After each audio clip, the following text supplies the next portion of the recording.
देखिए, सबसे पहले आपने जो पूछा मुख्यमंत्री का सवाल, इसका मैं जवाब दे दूं, क्योंकि काफी लोगों के हाथ जो खड़े हुए हैं उसके बाद खड़े नहीं होंगे।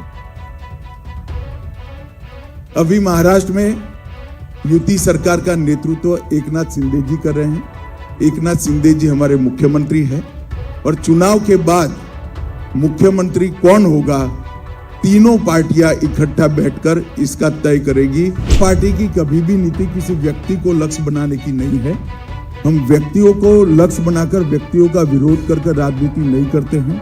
हम नीतियों का विरोध करते हैं, हम भ्रष्टाचार का विरोध करते हैं, हम अकर्मण्यता का विरोध करते हैं। एक बात सुनिश्चित है, कांग्रेस पार्टी अलग अलग प्रकार से जातियों के सवाल उठाकर समाज को बांटने का प्रयास कर रही है। और जहां तक काटने का सवाल है, पूरे देश को मालूम है सबसे ज्यादा दंगे किसके शासन में हुए हैं। अघाड़ी के शासन में हुए, कांग्रेस के शासन में।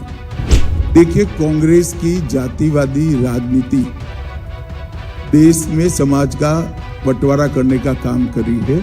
इसके खिलाफ प्रधानमंत्री जी महाराष्ट्र की जनता को आगाह कर रहे हैं, जो हर सामाजिक राजनीतिक कार्यकर्ता का दायित्व है। मगर कौन सा वादा झूठा है वो तो बताएं।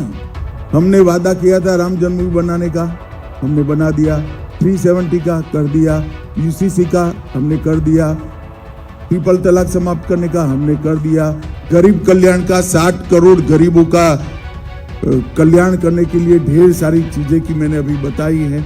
हमने वादा किया था देश को सुरक्षित करेंगे, नक्सलवाद और आतंकवाद से देश को मुक्त कराने का काम नरेंद्र मोदी जी ने किया। जरा राहुल गांधी बताए कौन से वादे झूठे हैं। और हमारा स्टॉक टेकिंग करने की जगह इनकी 3 सरकारों का स्टॉक टेकिंग करें तो उनको मालूम पड़ेगा कि ये फटाफट खटाखट जो कहते हैं वो क्या हो रहा है वहां पर।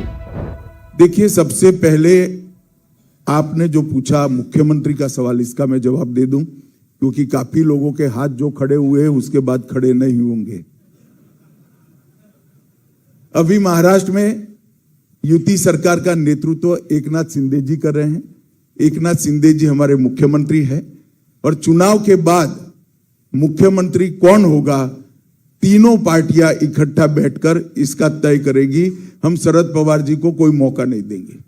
चुनाव के बाद जब भारतीय जनता पार्टी साथी दलों से बात करेगी, उस वक्त जरूरत पड़ी तो हम जरूर बताएंगे कौन प्रिय व्यक्ति। देखिए, एक बहुत बड़ी लंबे समय तक यहां पर कांग्रेस एनसीपी की सरकार रही है।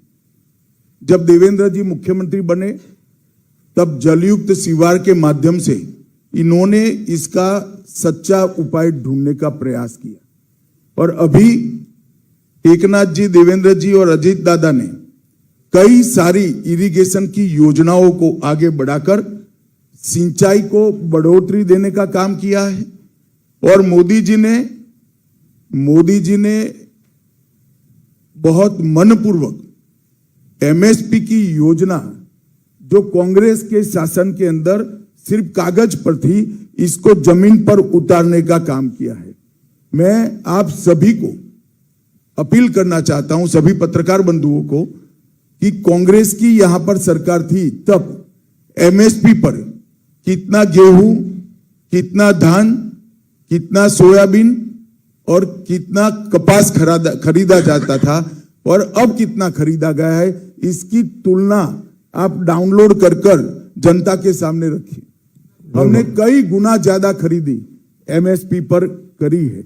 और फिर भी हमारे घोषणा पत्र में किसानों की जो तकलीफें हैं, इसके लिए भी हमने ढेर सारी योजनाओं को लेकर आए हैं। मुझे लगता है अगले 5 साल युति सरकार चलने के बाद हम इसका पूर्ण समाधान की दिशा में जा पाएंगे। कोई सवाल ही नहीं है, पूर्ण बहुमत से भारतीय जनता पार्टी और युति की सरकार बनती है। किंतु परंतु नहीं है। बैठ जाओ भैया। अब चश्मा कहां से खरीदते हो मुझे बताना जरा। भारतीय जनता पार्टी की कभी भी नीति किसी व्यक्ति को लक्ष्य बनाने की नहीं है।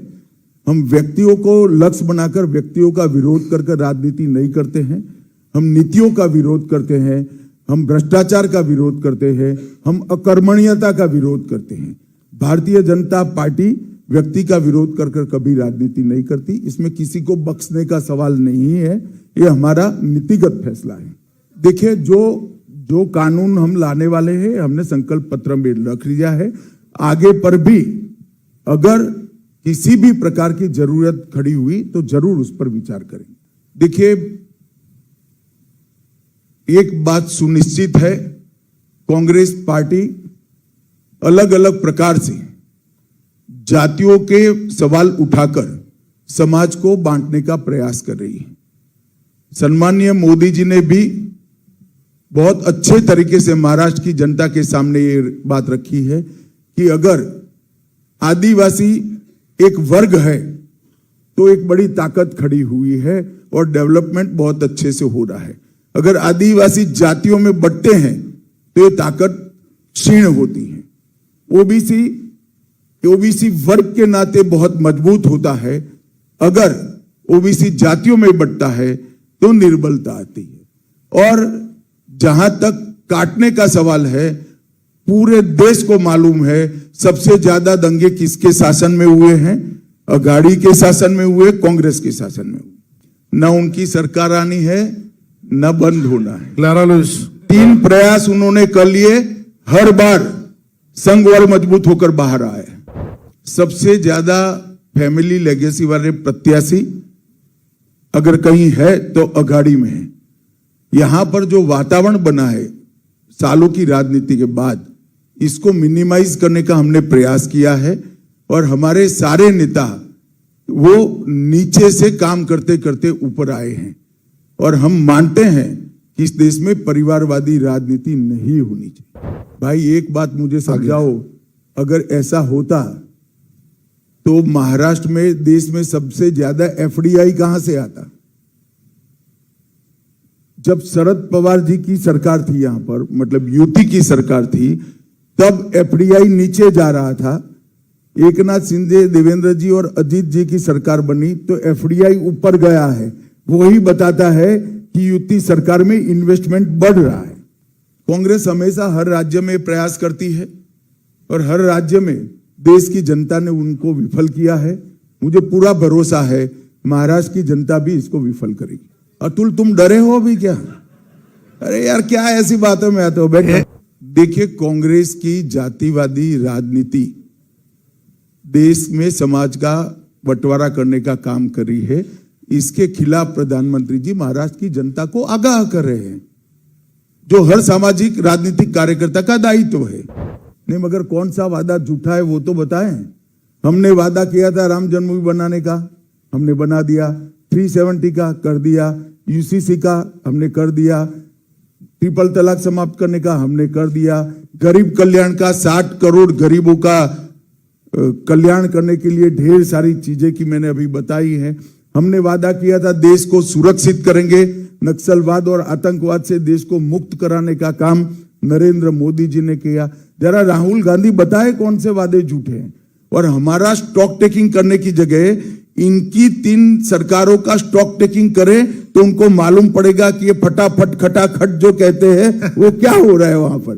देवेंद्र जी ने बताया कि पहले 10 मुद्दे महायुति ने घोषित किए हैं और तीनों पार्टियों का अलग अलग संकल्प पत्र है। युति की सरकार बनने के बाद तीनों पार्टियों के मंत्रियों की एक कमेटी बनेगी जो तीनों पार्टियों के संकल्प पत्र को विचार कर इसकी प्रायोरिटी तय करेगी और 100% इंप्लीमेंटेशन।